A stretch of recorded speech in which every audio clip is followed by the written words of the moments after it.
Welcome back to my house. These are my girls. This is Heidi. Heidi's 4. She was in the last video, I guess. And this is Anna.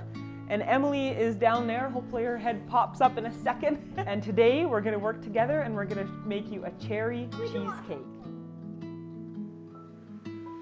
So the first thing we're going to do is we're going to make a cherry topping for our cheesecake. So the girls are going to help me by pitting the cherries.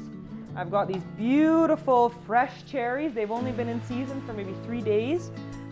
Just a little tip when you're looking for cherries. One way to know that they're fresh is see how the stem is green, it's not hard and brown. And that tells you that that's a fresh cherry. Sometimes if they sit for too long, the stem gets brown. So that's just one little tip. And we're gonna be using a cherry pitter. Now it's possible to get the stone out without one, but it's really a pain. I am not a gadgety person, but I used this for the first time yesterday and it practically changed my life, especially if you have young kids and you're taking out that stone for them when they're just having a snack. This saves a lot of mess and a lot of hassle. And here's another kind. This one can do 6 at a time. And Heidi and Anna are going to show us how to use that one. Good. Good. And now Heidi, why don't you push it down? Teamwork. Push that down.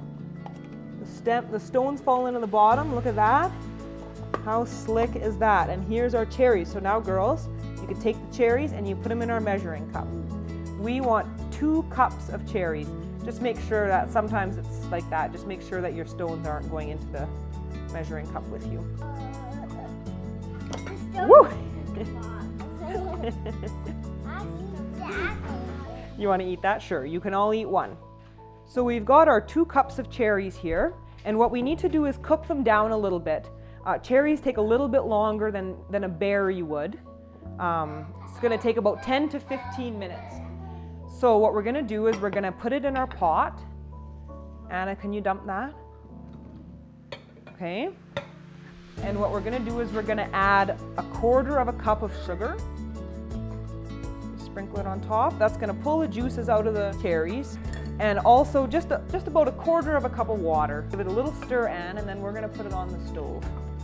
I'm going to put it on quite high heat starting. I want to bring it to a boil, and then I'm going to turn it down and let it simmer for about 10 to 15 minutes.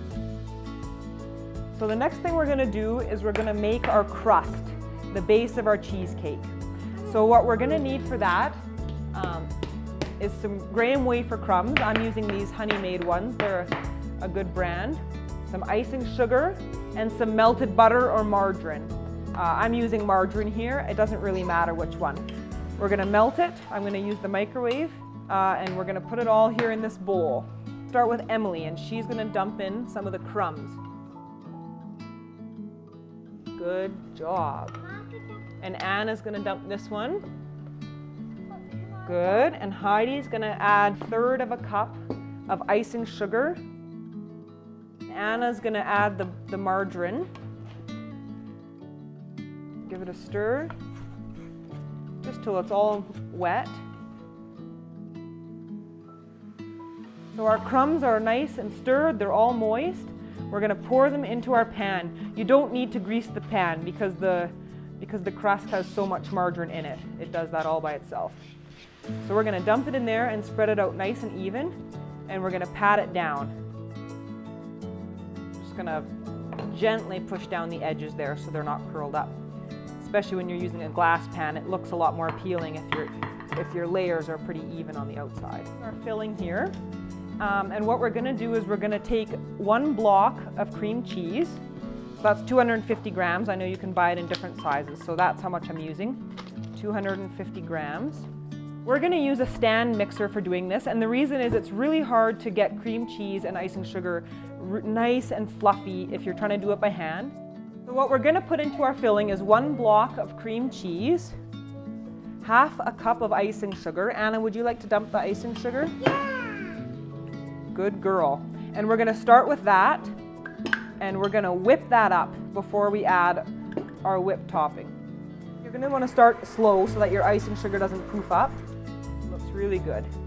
We scrape the sides down. You see that? We don't see any icing sugar anywhere. It's looking really good. So we're going to scrape off our beater. We're done with that. We'll do the rest by hand.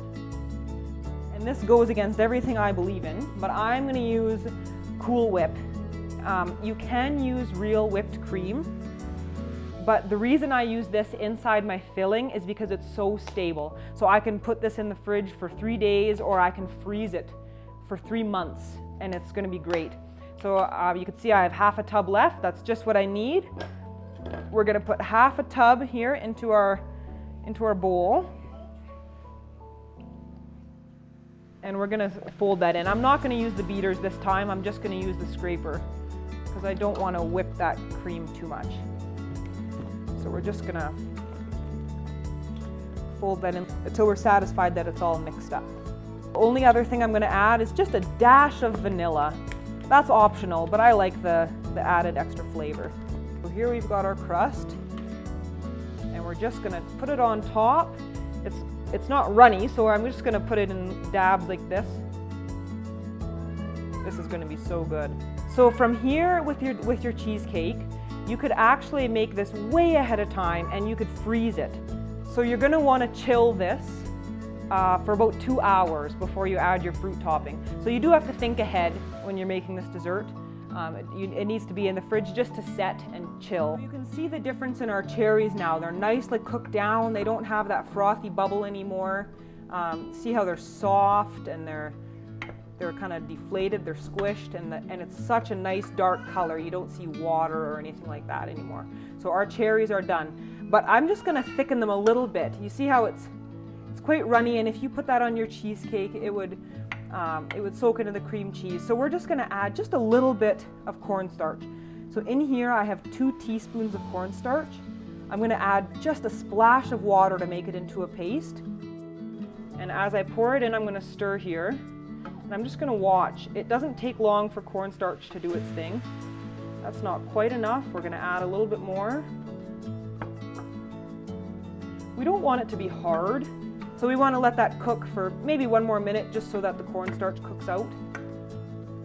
And you're going to stir the whole time so that it doesn't burn. So I'm going to use a half a teaspoon. I'll add that there once we've pulled it off the heat and we're done cooking it. Stir it in, and we're going to let this cool. So this needs to, I'm going to let it cool on the counter till it's not really hot, and then I'm going to put it in the fridge for about an hour before I top my cheesecake.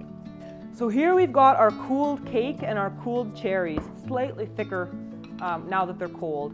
And we're going to just dump that on top, spread it around evenly, and we have got ourselves a delicious cheesecake with a cherry compote.